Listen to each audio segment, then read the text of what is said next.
नमस्कार दोस्तों, stock market studies में फिर से एक बार आपको बहुत-बहुत स्वागत है।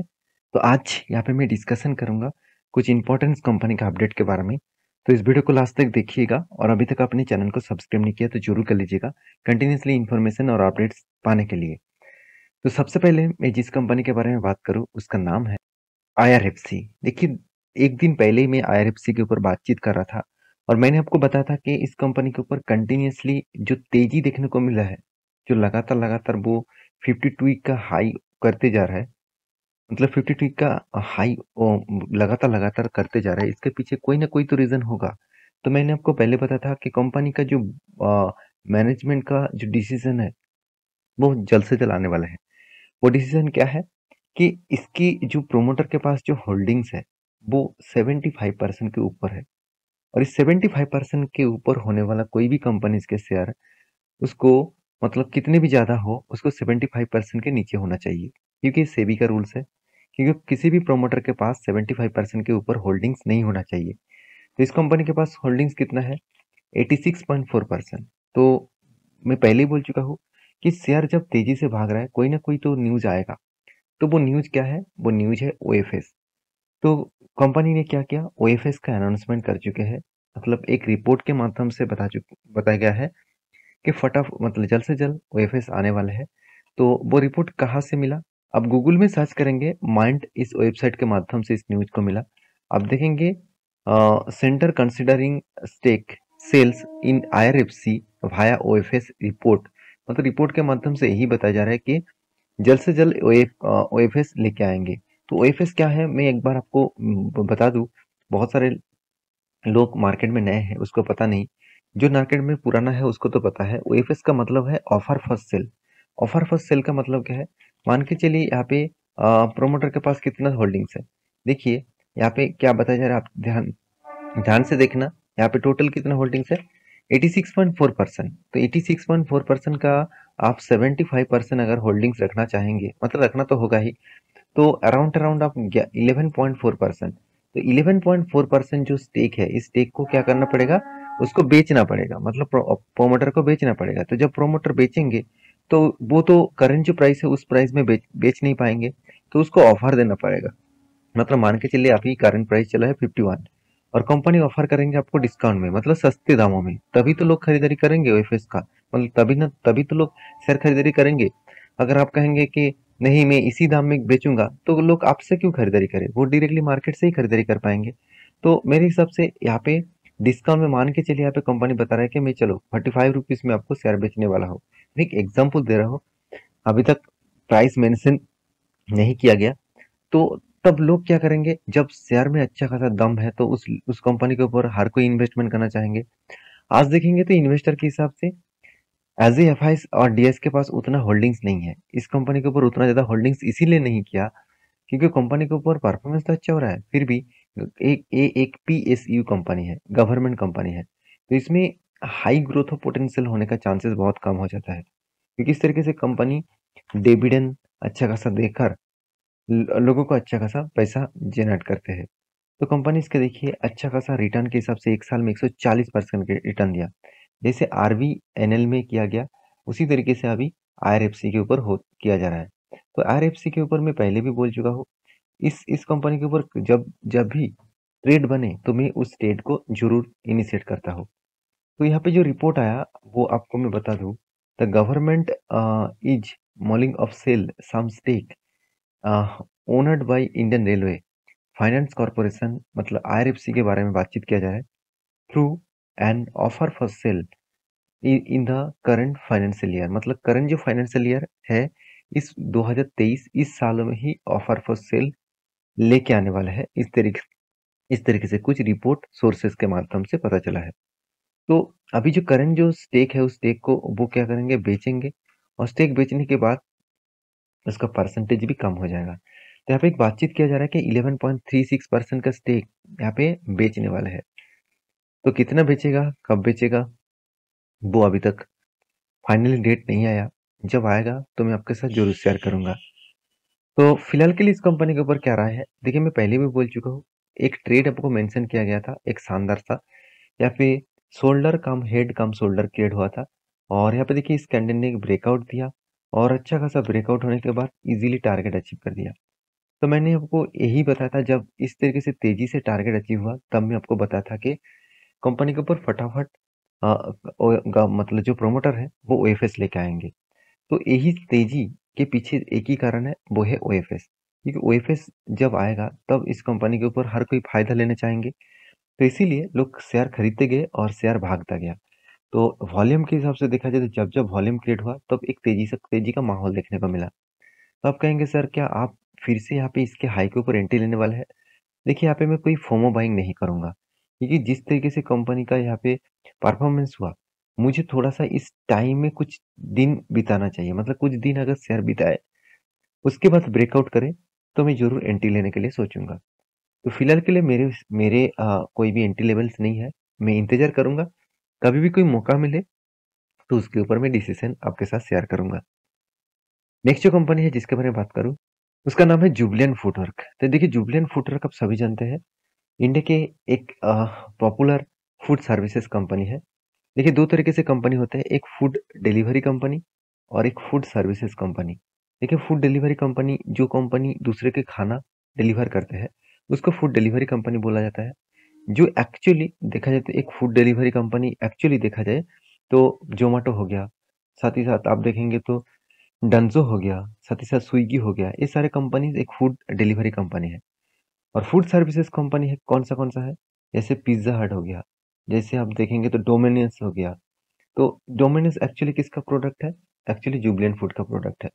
तो ये प्रोडक्ट लेकर कंपनी काम कर रहा है। आप देखेंगे पिज्जा, मतलब डोमिनोज का पिज्जा, डनकिन डोनट्स, उसके साथ साथ हॉन्ग्स किचन, तो यही इसी का ही एक्चुअली देखा जाए तो प्रोडक्ट है। आप देखेंगे तो चाइनीज कुछ ब्रांड्स भी इसी का प्रोडक्ट है। तो कंपनीज के जो परफॉर्मेंस है वो कुछ पॉजिटिव में भी है, कुछ वीकनेस में भी है। जैसे देखेंगे कंपनी का मार्केट कैप तो बढ़ रहा है, उसके हिसाब से पी रेशियो भी बहुत हाई तेजी से ग्रोथ हो रहा है। अगर मैं इसी चीज कंपनीज का पी रेशियो दिखा दूं तो एक टाइम कंपनी का पी रेशियो कहाँ पे था? 2020 के 20 नवंबर में इसका पी रेशियो था 240 के आसपास। और उसके बाद गिरते गिरते जो कोविड के सिचुएशन लेवल्स था वही लेवल के आसपास देखने को मिला है। और वो भी कितना? 60 के आसपास। फिर से देखिए 120 तक चला गया। अभी देखना है कंपनी का 5 साल की एवरेज पी रेशियो कितना है।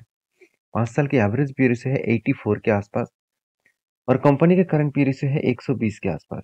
तो कंपनी के 120 और कंपनी का current P ratio, sorry average P ratio 84, इसका मतलब कंपनी ओवर वैल्यूड है। कंपनी ओवर वैल्यूड के सिंबल्स यहाँ पे दे रहा है। कंपनी के क्वार्टरली रिजल्ट के बारे में बात करूँ तो ध्यान दीजिएगा, कंपनी इस बार सेल्स को इंक्रीज किया, पिछले क्वार्टर्स की तुलना से भी, पिछले सालों की तुलना से भी। कंपनीज के एक्सपेंस को भी कंपनी कंट्रोल करने के बाद, कंट्रोल मतलब उतना ज्यादा कंट्रोल नहीं कर पाया, कंपनी के एक्सपेंस इस बार ज्यादा हो गया। तो इसलिए कंपनी का नेट प्रॉफिट जो है, मतलब ऑपरेटिंग जो प्रॉफिट है, वो इस बार कम हो गया पिछले सालों की तुलना से। तो ओवरऑल कंपनी का जो इस बार का प्रॉफिट है वो बहुत कम देखने को मिला है। दो कारण के वजह से, पहली बात कंपनी का तो सेल्स ठीक था, एक्सपेंस ज्यादा हो गया। दूसरी बात कंपनी इस बार हाईएस्ट टैक्स टैक्स को भी पेमेंट किया। देखा जाए तो डबल के आसपास टैक्सेशन पेमेंट किए हैं। और इस डबल के आसपास टैक्सेशन पेमेंट करने के कारण प्रॉफिट मार्जिन में एक बड़ा इम्पेक्ट आया। तो कोई बात नहीं, फिर भी सालाना बात करूँ तो साल भर में कंपनी धीरे धीरे करके खुद का परफॉर्मेंस को ग्रोथ कर रहा है। कंपनी का बैलेंस शीट के बारे में बात करूँ तो रिजर्व लगातार ग्रोथ हो रहा है, उससे ज्यादा कंपनी कर्जा ले लिया। अभी आप कहेंगे सर कर्जा इतना क्यों लिया गया? देखिए कर्जा कौन सा कर्जा है वो देख लीजिए। देखिए कंपनी ने शॉर्ट टर्म के कर्जा लिया, कोई भी लॉन्ग टर्म कर्जा नहीं है। इसका मतलब बिजनेस में कुछ बड़ा इम्पैक्ट ले आने के लिए कंपनी फटाफट कर्जा लिया है। उस पैसे को वो रीपेमेंट भी करेंगे। तो रीपेमेंट कैसे करेंगे वो तो मैं आपको दिखाऊंगा। उससे पहले देखिए फिक्स एसेट भी कितना शानदार ग्रोथ हुआ। 250 करोड़ से बन चुके 350 करोड़। CWIP 14 करोड़ से बन चुके 180 करोड़ के आसपास। तो इसका मतलब फिक्स एसेट भी बढ़ा और CWIP भी बढ़ा, दोनों ही अच्छा खासा ग्रोथ में देखने को मिला। अभी कंपनी का कैश फ्लो के बारे में बात करूं तो कैश फ्रॉम ऑपरेटिंग एक्टिविटीज के बारे में बात करूं तो कंपनी के कैश फ्रॉम ऑपरेटिंग एक्टिविटीज में अच्छा खासा यहाँ पे ग्रोथ देखने को मिला। मतलब यहाँ पे अच्छा खासा ग्रोथ देखने को मिला है। और देखिए कंपनी ने जो कर्जा लिया वो कर्जा किस तरीके से है, आप देखेंगे तो प्रोसीड फ्रॉम बोरिंग्स, कंपनी इस बार 63 करोड़ का कर्जा लिया, जो पिछले बार था 120 करोड़ के आसपास। मगर एक पॉइंट यहाँ पे नजरअंदाज मत करना चाहिए कि कंपनी का जो कर्जा जो एक्चुअली लिया गया, वो कंपनी यहाँ पे इस बार क्या किया, कोई भी पेमेंट नहीं किया, यहाँ पे कोई भी पेमेंट्स नहीं किया रहा है। इसका मतलब कर्जा तो लिया, उसको रीपेमेंट नहीं किया। तो कंपनी के एज ए इन्वेस्टर के बारे में बात करूँ तो एफएसडीएस पब्लिक हर कोई व्यक्ति इस कंपनी के ऊपर इन्वेस्टमेंट करके रखे हैं, और वो चाहते भी है कि कंटिन्यूसली इस कंपनी के जर्नी के साथ रहे। तो कंपनी के फ्यूचर के विजन के हिसाब से मैं जरूर कहूंगा, लॉन्ग टर्म के हिसाब से सोचिए। शॉर्ट टर्म में बहुत कुछ हो सकते हैं, शॉर्ट टर्म में कुछ भी हो, एज अ लॉन्ग टर्म के हिसाब से जरूर सोचिए। तो एज ए जुबिलियंट फूड के जो कोई भी ट्रेड्स के लिए बात करूँ, तो कोई भी स्विंग ट्रेडिंग्स के लिए बात करूँ, तो जुबिलियंट के प्रीवियस जो डेटा है, वो डेटा यही बता रहा है कि कंपनी इसी रेंज को टच करने के बाद यहाँ पे एक बार ब्रेकआउट होने के बाद रीटेस्ट किया, और यहाँ पे कंपनी सपोर्ट लिया, और उसके बाद देखिए बड़ा धमाका हुआ। तो धमाका हुआ था, वो कोई छोटा मोटा धमाका नहीं था, कंपनी में एक अच्छा खासा बूम देखने को मिला। तो फिर से देखिए वही रेंज को वो रिटेस्ट कर रहा है, तो वही रेंज को रिटेस्ट कर रहा है, इसका मतलब एक अच्छा खासा रैली यहाँ पे देखने को मिल सकता है।